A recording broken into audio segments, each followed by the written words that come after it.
আসসালামু আলাইকুম viewers, welcome back to my channel. আজকে আপনাদের মাঝে ফিরে এসেছি আরও একটি নতুন ভিডিও নিয়ে।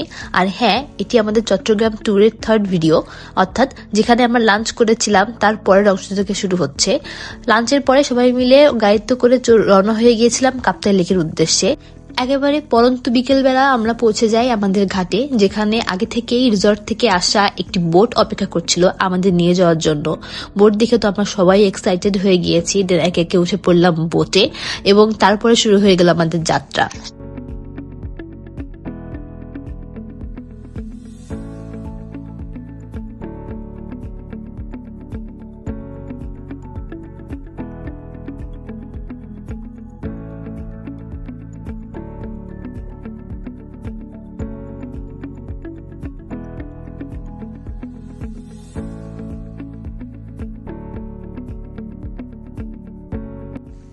আর এই যে দেখছেন লাল অংশটা, এটা কিন্তু আপনাদের সেই ঝুলন্ত ব্রিজ, যেটা সাধারণত আমরা পানির উপর ঝুলে থাকতে দেখি।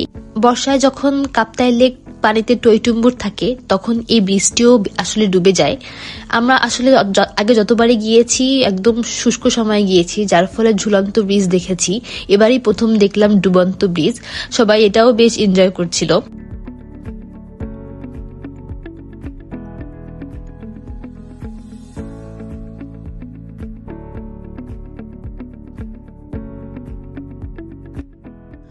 গল্প করতে করতে অলমোস্ট 40 থেকে 45 মিনিট পর আমরা পৌঁছে যাই আমাদের রিসর্টে, নীলাঞ্জনা বোট ক্লাব। দূর থেকে দেখে একেবারেই একটা মালদ্বীপ ভাইব দিচ্ছিল। আমরা সবাই তো এক্সাইটেড হয়ে গিয়েছি। এমন টলটলে পানি, তার উপর ঘর বাড়ি, আর সেই ঘর বাড়িতে আমরা থাকবো, এটা আসলেই একটা এক্সাইটমেন্টের বিষয়। আর আমরা পৌঁছাবার আগেই ওনারা ফুলের তোড়া নিয়ে অপেক্ষা করছিলেন যেন আমাদেরকে ওয়েলকাম করতে পারে। ওনাদের এই জেস্টারটা সবারই খুব ভালো লেগেছে।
এরপর ছিল আমাদের রিসর্টের চেকিং এর পালা। আমরা একে একে সবাই যার যার রুমের দিকে এগিয়ে যাচ্ছিলাম।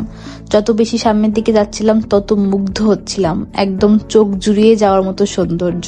চারপাশটা এত অসাধারণ, এত ইউনিক ওয়েতে সাজানো হয়েছে। এক তো পাহাড়, তার সাথে লেকের ওপরে রিসর্ট গুলো আসলে সত্যি অসাধারণ।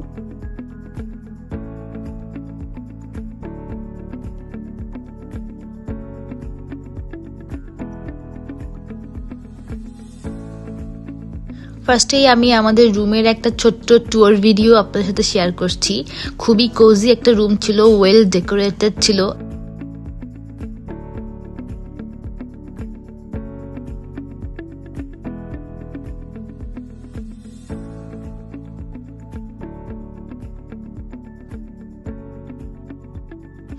রুমের থেকেও বেশি আকর্ষণীয় ছিল এই চমৎকার বেলকনিটি, যেখানে রুম থেকে বেরিয়েই আপনি লেক দেখতে পাচ্ছেন এবং মাথার উপর খোলা আকাশ, অসাধারণ বাতাস, সবকিছু মিলিয়ে একটা চমৎকার মুহূর্ত, চমৎকার দিন আপনি এখানে পার করতে পারবেন। আমি তো দিনের বেশিরভাগ সময় এখানেই পার করেছি।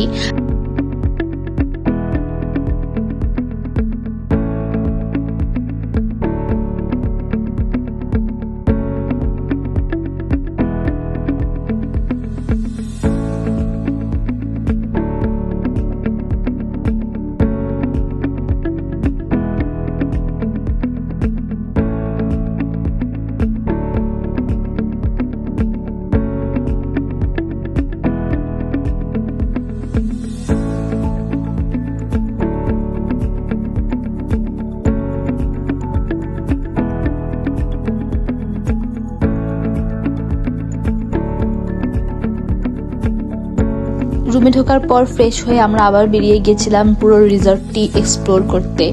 অসাধারণ একটা পরিবেশ ছিল, ওয়েদারটা এত চমৎকার ছিল, না বৃষ্টি না রোদ, শুধু বাতাস আর মেঘ। লেকের উপর এরকম একটা অসাধারণ পরিবেশ, সত্যি মুগ্ধ হয়ে যাচ্ছিলাম সবাই। আর এরপর আমি, আমার হাজবেন্ড, সাথে ছিল সাথী আপু, মিশুর ভাইয়া, আমরা 4 জন বেরিয়ে গেছিলাম একদিকে। ওখানে কিছু কটেজ সিস্টেম ভিলাও ছিল, সেখানে আমরা একটু ঘুরে ঘুরে দেখলাম। ওগুলোর একটার উপর উঠে গিয়েছিলাম, উপর থেকে দেখছিলাম যে টপ ভিউটা কেমন লাগে দেখতে। এটা ছিল ওই কটেজের ছাদ থেকে তোলা একটা ছোট্ট ক্লিপ। আমরা এখানে খুব সাবধানে উঠছিলাম, ভয় পাচ্ছিলাম, যদিও সেফ ছিল, ওরকম প্রবলেম ছিল না ভেঙে পড়ার, তারপরে একটু টেনশন কাজ করছিল। তো ওখান থেকে আমরা কাপ্তাই লেকের সৌন্দর্য দেখছিলাম, গল্প করছিলাম। অলমোস্ট সন্ধ্যা পর্যন্ত আমরা 4 জন ওখানে ছিলাম। দেন ওপরে চলে এসেছি, অন্যান্য অ্যাক্টিভিটি ছিল আমাদের এজন্য।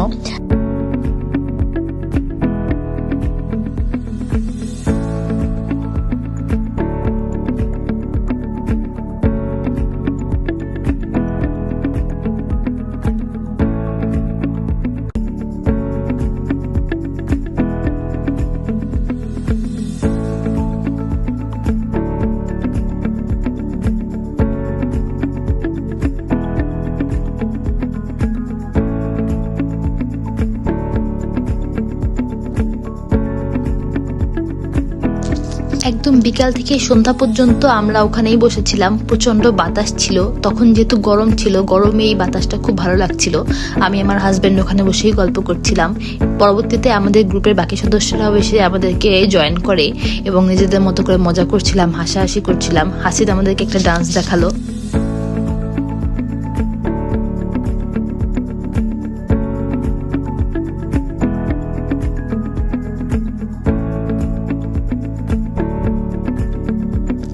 এরপর আমরা চলে আসি ডাইনিং এরিয়াতে, ওখানে লাইভ কনসার্ট ছিল। আমরা সবাই চলে আসি এবং সত্যি ছেলেটা অসাধারণ গান গাচ্ছিল, খুব সম্ভবত ওখানকার লোকাল কোনো শিল্পী। তবে খুব ভালো লাগছিল, যেমন পরিবেশ সেরকম গান। আমি কপিরাইট ক্লেমের জন্য আসল ভয়েসটা রাখতে পারলাম না, সরি, বাট অ্যাম্বিয়েন্সটা অসাধারণ ছিল। আমরা সবাই খুব এনজয় করেছি, যেহেতু আমাদের সঙ্গে আমাদের বাবা মা ছিল, তারাও খুব বেশি এনজয় করেছে। আর ডিনারে আমরা নিয়েছিলাম সিম্পলি চাইনিজ, ফ্রাইড রাইস ছিল, ফিশ ফিঙ্গার ছিল, সবজি ছিল, যেটা চাইনিজ সবজি থাকে। প্রত্যেকটা খাবারই ওদের রিসর্টের ডাইনিং থেকে নেওয়া, খুব ভালো ছিল। চিকেন ফ্রাই ছিল, আমার ওখানে মনে হয় এই ক্লিপটা নেওয়া হয়নি, কিন্তু খাবারগুলো ফ্রেশ ছিল, মজা ছিল, ভালো লেগেছে, সবাই অনেক এনজয় করেছে আলহামদুলিল্লাহ। রাতের বেলা ডিনারের পরে সবাই ঘুমিয়ে পড়েছিলাম, আর কোনো অ্যাক্টিভিটি ছিল না।